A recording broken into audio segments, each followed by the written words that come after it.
আমরা ধারণা তার লাশটা মাইরাই না, তার দুষ্কৃতিকারী দরাসর বাইরে তাহার কারণে মসজিদে মনে করছে ইমাম মুয়াজ্জিন বিদেশি, তার দায়িত্ব সাফাই দিলাম।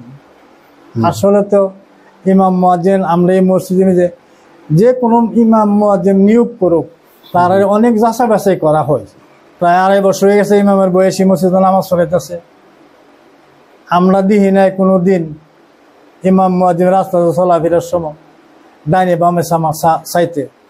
ব্রাহ্মণবাড়িয়া ময়না ঘটনা, যে মসজিদে ময়নার ঘটনা প্রকাশ পেয়েছে, ওই মসজিদেরই নতুন মুয়াজ্জিন এবার ওই ইমাম এবং মুয়াজ্জিন সম্পর্কে চাঞ্চল্যকর তথ্য দিলেন। তারা কেমন ব্যক্তি ছিলেন, তারা মানুষ হিসাবে কেমন ছিলেন, এবার কিছু গুরুত্বপূর্ণ তথ্য দিলেন। চলুন আমরা জেনে নেই। তাহলে দেরি না করে ভিডিওটি শুরু করা যাক। সোজা রাস্তা মাথা নিচু দেওয়া চলাফেরা করতে, হাঁটতেছে, আসা যাওয়া করতেছে, সিমেন্ট দিতেছে, ওনার ফাইবার আছে, ফাইবার পড়াইতেছে, কত সুন্দর টাইমলি টাইম নামাজ পড়াইতেছে। তারপরে এই অবসরটা এই যে বিল্ডিংটা আমরা নামাজের আগে 10 মিনিট 20 মিনিট আগে আইসা দিই, ইমাম সাহেব কোরআন শরীফ পড়তেছে। 2 মিনিট 5 মিনিট আমরা দিই না যে তাই কোরআন পড়া ছাড়া বা কোরআন তাই হাতও নাই। আজানের নামাজের টাইম এসে 2 মিনিট আগে তাই না নামাজ পড়াইছে। এত চরিত্র আল্লাহ, আমরা মনে করি বর্তমান যুগে ইমাম সাহেব ফেরেশতা, কারণ চার দোকানে কোনো আড্ডা নাই।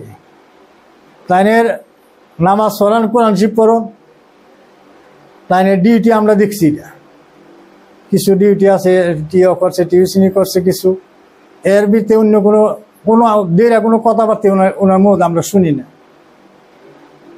এমন লোককে আল্লাহ এত একটা আযাব ফালাইছে। আমরা সব সময় ইমাম মুয়াজ্জিন লেগে দোয়া করতেছি, প্রত্যেক দিন দোয়া করি আল্লাহ জানে ইমাম মুয়াজ্জিন আমরা জানি নির্দোষ, তারা কোনো দোষ নেই, তাড়াতাড়ি এই কাজ হইতে পারে না, এটা অসম্ভবের বাইরে। আমরা খুবই দোয়া করতেছি। আর এই যে এমন একটা মাসুম বাচ্চারে হত্যা করলো, যে নরপশুর এমন বিচার হোক, সারা বিশ্বে এই ঘটনাটা ছড়িয়ে গেছে, সারা বিশ্বে মানুষ দেখতে পাচ্ছে এমন একটা মাসুম বাচ্চারে নির্মমভাবে হত্যা করলো। আমরা চাই দুষ্কৃতির এমন বিচার হোক, সারা বিশ্বে যেমন সন্তুষ্ট হয়ে বিচার দীক্ষা আমরা দাবি হইল এটা। আচ্ছা, এই ঘটনার পর থেকে প্রতিদিন কি অনেক সাংবাদিক? জি, সাংবাদিক আসতে আছে, আইন শৃঙ্খলা বাহিনী, পিপিআই, আমরা সরেল থানার স্টাফ তো ডেইলি, কালকেও তো এশার মাগরিব পড়ে গেছে থানার স্টাফ, তারা তো যথেষ্ট চেষ্টা করতেছে। হ্যাঁ, কুমিল্লা তো আসে তদন্ত করে গেছে, যথেষ্ট চেষ্টা করতেছে। আল্লাহ যদি তারে সূক্ষ্ম জ্ঞান দান করুক, অতি তাড়াতাড়ি দুষ্কৃতি ধরা পড়ুক। আমরা বিচারটা দেখতেছে, আমরা পবিত্র মসজিদকে নাপাক করছে, আমরা এই বিচারটা তাড়াতাড়ি আমরা দেখতেছেন।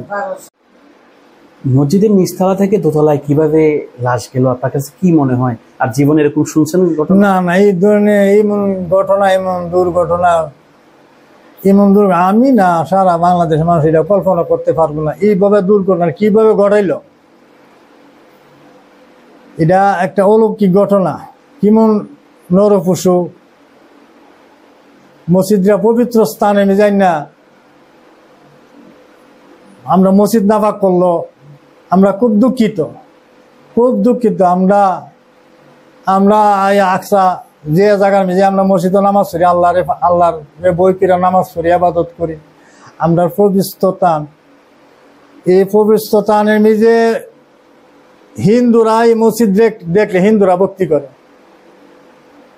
আকসা হি পবিত্র স্থানকে আল্লাহ পবিত্র নাপাক করছে।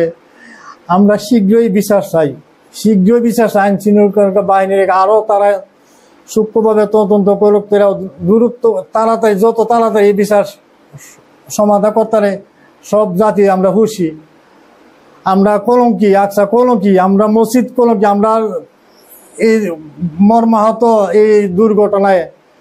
আচ্ছা, আমি আরেকটা কথা বলবো, যদি অপরাধী আজকে হোক কালকে হোক ধরা পড়বে। জি, আল্লাহ তখন আমি একটা জিনিস বলবো আপনাদেরকে, আপনারাও এটার একটা অ্যাকশন নিবেন যে মসজিদের একটা এরকম বদনাম আইন তো আইনের গতিতে চলবে, জি জি যখন প্রকাশ পাবে, এখন জি। তো আর প্রকাশ পাচ্ছে না, না, এখন না, কেউ জানে না। জি।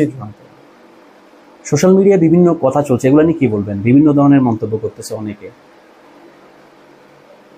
জি, বিভিন্ন মন্তব্য করতেছে যে হয়তো ইমাম সাহেব ইমাম মুয়াজ্জিন ধরে নিছে, তারারও সন্দেহ করতেছে। আমরা জানি তারা একবার নিষ্পাপ, তারা দ্বারা এই কাজ হইতে পারে না। এটা নরপুষ ছাড়া এই কাজকে তারা করতে পারে ওর ময়নার বাবা তো একজন প্রবাসী, জি তার জন্য তো অনেক কষ্টের। জি ময়নার বাবাকে নিয়ে একটু বলুন না, বেচারা তো আসলে। জি জি, এইভাবে যদি এইভাবে দুর্ঘটনা বিদেশ, আচ্ছা বাংলাদেশ উন্নত প্রবাসী কারণে, বাংলাদেশ উন্নত প্রবাসী কারণে, আচ্ছা প্রবাসীরা বিদেশ থাকবো, বাংলাদেশে নিজে এই ধরনের দুর্ঘটনা ঘটবো, তাহলে এই দেশ কিভাবে চলবে? প্রবাসীরা যদি বিদেশ গিয়ে শান্তি মতো কাজ না করতে বাড়ির দেশে যদি এই দুর্ঘটনা দেখে, প্রবাসীরা কিভাবে বিদেশ করব, কিভাবে কর্ম করব? প্রবাসী দিয়ে তো বাংলাদেশ আচ্ছা ডেভেলপ হয়েছে। ময়না তো খুন হলো, অনেক কষ্ট নিয়ে চলে গেল, অনেক কষ্ট নিয়ে চলে গেল। কোনো অলৌকিক কিছু দেখেছেন কবরে? আপনারা তো মসজিদের পাশে কবর, জি জি জি, দেখছেন অলৌকিক কিছু দেখছেন? না না, অলৌকিক কোনো দেখিনি আমরা, অলৌকিক কোনো ঘটনা দেখিনি। প্রতিদিন মানুষ আসে কবর জিয়ারত করার জন্য? জি জি, আসে আসে, মানুষ আসে, মানুষকে আমি কবরও জিয়ারত করে দাম, দোয়া করে আল্লাহ জানে নরপুষের বিচার হোক অতি তাড়াতাড়ি, আর মনের আল্লাহ মাফ করে, আর মনের মা বাপ অনেকে ময়নার পরিবারের দিকে আঙ্গুল তুলছে, এটা নিয়ে কি বলবেন? মাকে দোষারোপ করছে, চাচাদের দোষারোপ করছে, এগুলো অনেকে প্রচার করছে, এগুলো নিয়ে কি বলবেন? এটা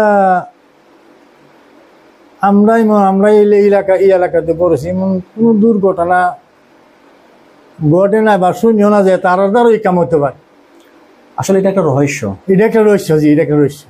আপনি চান না এলাকাবাসী হিসাবে অতি দ্রুত এটার সমাধান হয়ে যাক? আল্লাহ সমাধান করে, আল্লাহ সমাধান করে। আইন শৃঙ্খলা বাহিনী আসলে কি বলে? ওনাদের কি মানে কারোর সাথে শেয়ার করে, বলে যে মানে ওনার মা ফ্যামিলির সাথে, মানে ময়নার ফ্যামিলির সাথে শেয়ার করে যে এই পর্যায়ে আছে, বা কি শুনেন মানে কি অপরাধীর ব্যাপারে?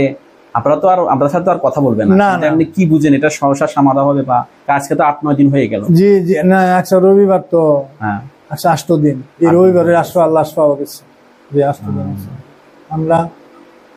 আমরা খুব আশাবাদী, আমরা কিচ্ছু বুঝি না, খুব আশাবাদী তাড়াতাড়ি আল্লাহ জানে বিচার, তাড়াতাড়ি শীঘ্র বিচারটা হয়, সারা বিশ্বে জানুক যে যেমন অপরাধ তেমন বিচার, খুব শক্ত বিচার হোক, আমরা খুবই আশাবাদী। এই পর্যন্ত কয়জনকে অ্যারেস্ট করছে বলতে পারেন?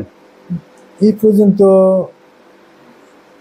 শুধু ইমাম মুয়াজ্জিন না আর কাউকে? না, আরো অ্যারেস্ট করছিল এখানে, মইনারা বাড়ির পাশে একজন অ্যারেস্ট করছিল, তারও সাইডে দিছে, আরো কয়েকজন নিচ্ছে সাইডে দিছে, 2-4 জন মনে হয়, আরো 2-4 জন বোধ আছে জেলে বোধ আছে। আচ্ছা, তো আপনি দেশবাসীর নিকট কি চান ময়নার জন্য? আমরা দেশবাসী সবাই আমরা দাবি, যেমন অপরাধ করছে তেমন বিচার হোক, সারা বিশ্বে যেমন করে না, যেমন অপরাধ তেমন বিচার হয়েছে, সবাই আমরা ময়নার বিচার দিকে আমরা। যারা দেশে এবং দেশের বাইরে থেকে যারা ভিডিওটি দেখছেন তাদেরকে অসংখ্য ধন্যবাদ। বেশ কিছুদিন হয়ে গেল ব্রাহ্মণবাড়িয়া ময়না ঘটনা যেটা মসজিদ থেকে প্রকাশ পায়, এটা আমাদের জন্য কিন্তু আফসোস, কারণ মসজিদ থেকে এমন একটা ঘটনা প্রকাশ পাওয়া এটা আমাদের সাধারণ মানুষের জন্য একটা আফসোস। কিন্তু এই ঘটনার সাথে যারা জড়িত তাদেরকে আজ পর্যন্ত শনাক্ত করা যায়নি, তাদেরকে গ্রেপ্তার করা হয়নি, কারা জড়িত এই পর্যন্ত তাদেরকে বের করাই সম্ভব হয় নাই। এটা আমাদের জন্য আফসোস। এত দিন লাগবে কেন? এত বড় একটা ঘটনা আজ পর্যন্ত তদন্ত শেষ হলো না, তারা কারা জড়িত তাদেরকে শনাক্ত করা হলো না। শুধু ইমাম মুয়াজ্জিনকে রিমান্ড নেওয়া হয়েছে, তাদেরকে গ্রেপ্তার করা হয়েছে। ওই মসজিদের ইমাম মুয়াজ্জিন কেমন ছিল, ওই মসজিদের একজন মুসল্লি এবং বর্তমান সময় তিনি মুয়াজ্জিনের দায়িত্ব আছেন, তিনি কিন্তু তাদের সম্পর্কে তারা কেমন ছিল সেই বর্ণনাই কিন্তু দিলেন। সে নিজে জানালেন যে ইমাম একজন খুব ভালো একজন মানুষ ছিলেন, ইমাম হামিদুর রহমান সাহেব তিনি খুব ভালো একজন মানুষ ছিলেন, এবং মুয়াজ্জিন সেও খুব অত্যন্ত ভালো মানুষ ছিলেন। তাদের দ্বারা এই ঘটনা হওয়া সম্ভবই না, কারণ তারা অনেক ভালো মানুষ ছিলেন, তাদের দ্বারা এই ঘটনা সম্ভবই না। তার দাবি কারণ তারা নিজে দেখছে ইমাম মুয়াজ্জিন তারা কেমন ছিল।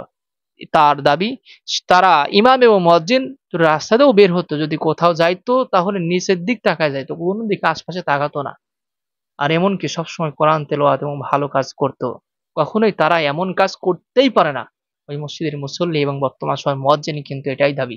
কারণ তারা নিজেরা জানে ইমাম ভালো, ইমাম কেমন ছিল তারা কিন্তু নিজেরা জানে, মুয়াজ্জিন কেমন ছিল তারা কিন্তু জানে। কিন্তু ওই ঘটনার সাথে তারা মূল জড়িত না। ডিএনএ টেস্ট এখন পর্যন্ত তাদের কোনো মিল নাই, তাদের কোনো রিপোর্ট কোনো মিল নাই, তারপরে তারা হেনস্থার শিকার হচ্ছে কেন? এটা কিন্তু প্রশ্ন থেকে যায়। যদি তারা জড়িত না থাকে তাদেরকে সসম্মানের সাথে ছেড়ে দেওয়া হোক। কেন তাদেরকে হেনস্থা করা হচ্ছে? তাদেরকে কেন হেনস্থা করা হচ্ছে? যারা মূল জড়িত তাদেরকে বের করুন। যদি তারাও জড়িত হয় তাদেরকেও কঠিন শাস্তির দাবি জানাই আমরা। কিন্তু সাধারণ যারা যারা ইমাম মুয়াজ্জিন যদি তারা জড়িত না হয় তাহলে তাদেরকে এরকম হেনস্থা করা কখনোই যাবে না। আর ওই মুয়াজ্জিনের দাবি সে এই কাজ করতেই পারে না। যদি এই কাজ নাই করে তাহলে তাদেরকে যদি প্রমাণিত না হয় তাদেরকে অতি দ্রুত ছেড়ে দেওয়া হোক। তাদেরকে অতি দ্রুত ছেড়ে দেওয়া হোক। আর যারা এই ঘটনা এরকম একটা পবিত্র জায়গা যারা এই ঘটনা ঘটিয়েছে অথবা রাখছে তাদেরকে অতি দ্রুত গ্রেপ্তার করা হোক। অতি দ্রুত গ্রেপ্তার করে কঠিন শাস্তির দাবি জানাচ্ছি। আর যারা ভিডিওটি দেখছেন অবশ্যই আপনাদের সুন্দর মতামত কমেন্টে জানাবেন।